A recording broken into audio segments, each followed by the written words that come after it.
Gall here from First Reviews, and we're talking with Takeshi Furukawa, the composer of the newest Avatar, The Last Airbender series, which is coming out this Thursday, February 22nd on Netflix. And I just have a couple things to ask you about diving into this world.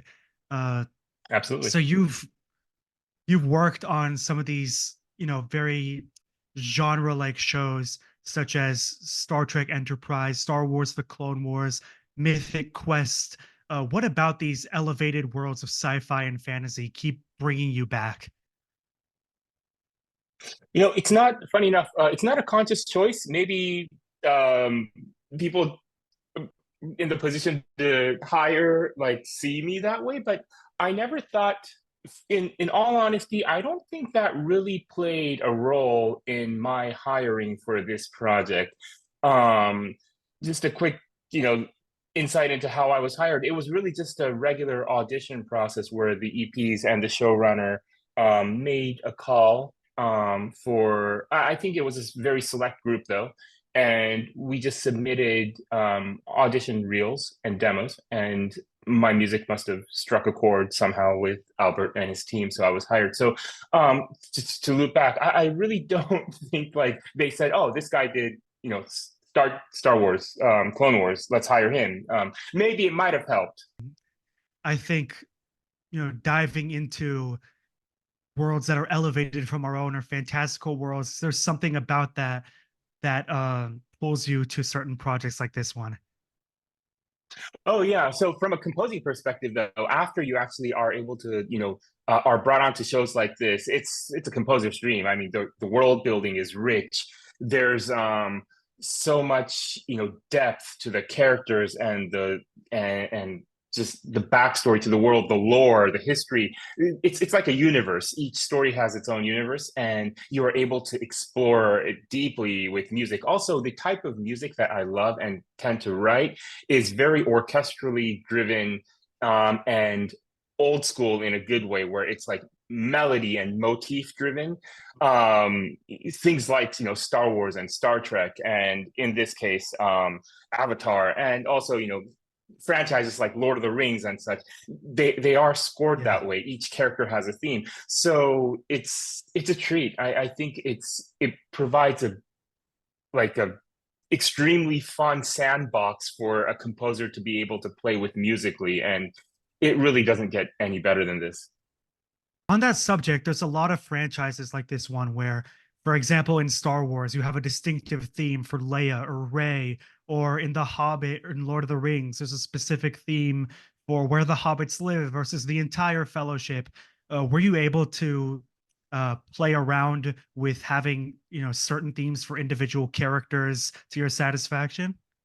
Oh, absolutely, absolutely. Let me preface this, well, the topic of themes with one first. We were very lucky that we were able to bring back a couple of Jeremy, the original composer's theme. So we had his key themes for key moments, and then for those that we didn't, I was able to make my little humble contribution to the Avatar musical universe by writing themes of my own. So there's like character themes, there's themes for places like Omashu, the locales. There's also emotional themes as well, like a team Avatar theme, or there's like a Sokka, you know being a Sokka theme, Being Saga, if yeah, that makes sense. Yeah.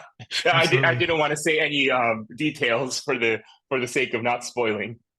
When you're deciding how much of those nods to retain from the original show versus the creating new ones for this one on your own, are you able to decide, or do you get a lot of nods from the producers of how much they want to reference the themes from the original show?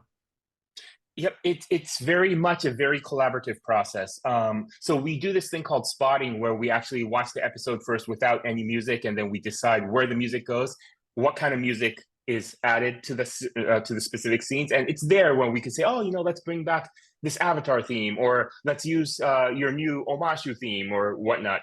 So we kind of roadmap it that way, and that's the way we decide.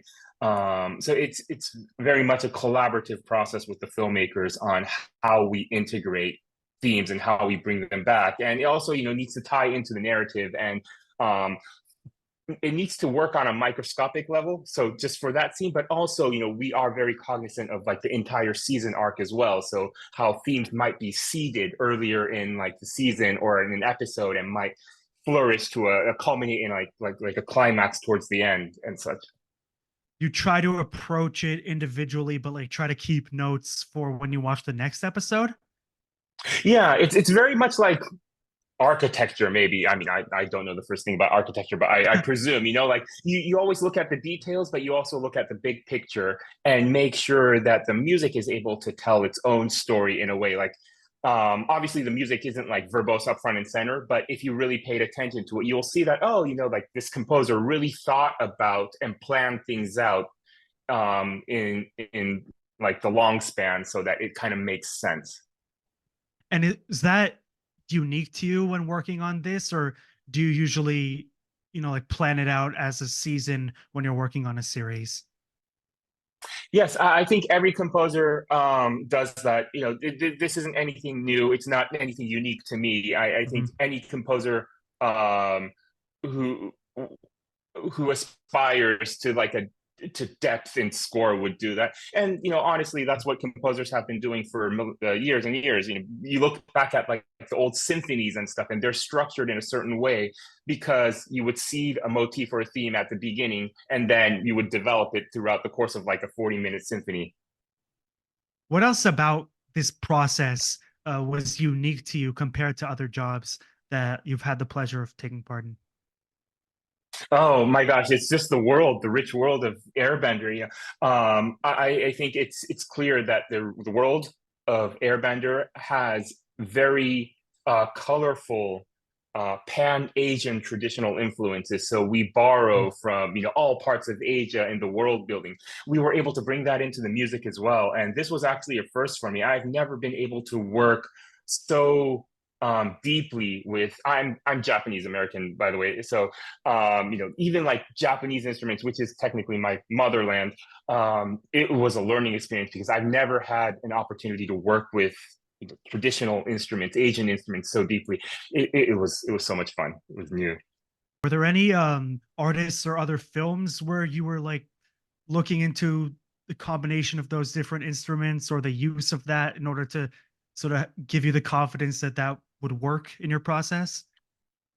Um, yes and no. I watched a couple of films, like the Chinese martial arts films, also films that utilize the orchestra in a very organic, old school kind of way.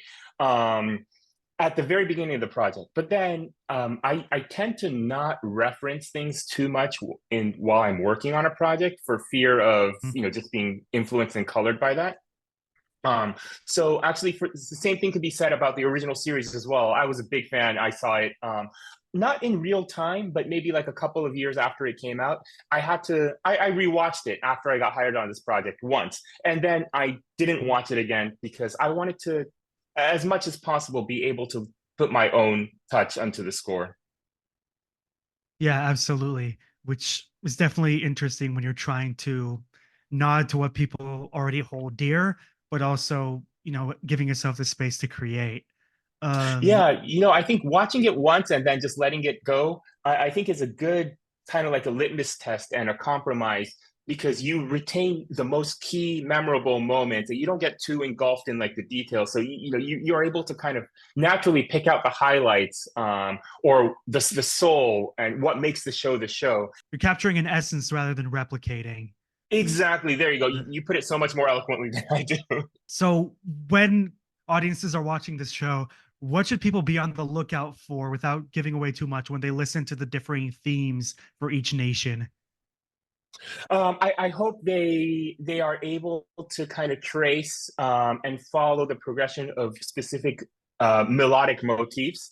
I had a lot of fun writing a lot of new melodic material. I love melodies. I because I'm an orchestral composer. That's what that's kind of where we thrive on. So there's like a theme for again like certain characters and locales and moods and emotions, traumas and such. I hope that the audience would be able to just pick it out and say like, oh, he's using that, or I know this is super nerdy and geeky. I love that stuff. So like maybe say, oh, that's that theme, but it's set in a minor sad context now. Oh, I see what he's doing. He's turning it dark. If the audience could like kind of pick that out, then I would have won. Awesome. Now there's a lot of excitement coming into this show. Having seen it, having taken part of creating this cool world in live action this time, what would you say to fans of that original show, like yourself, who aren't sure yet what to expect from this new series? I think we will be able to win you over. Um, all of us who worked on the show are major fans of it, and we put so much love into it. We hope that you would love the show as much as we do, and hope that our love comes across. And I'm pretty confident we will be able to capture your hearts and win you over. Seems very much like it from the beginning of the show. So Takeshi, thank you very much for your time, and hopefully we'll be back here talking about season 2 should that happen. Thanks for having me. It's been a pleasure.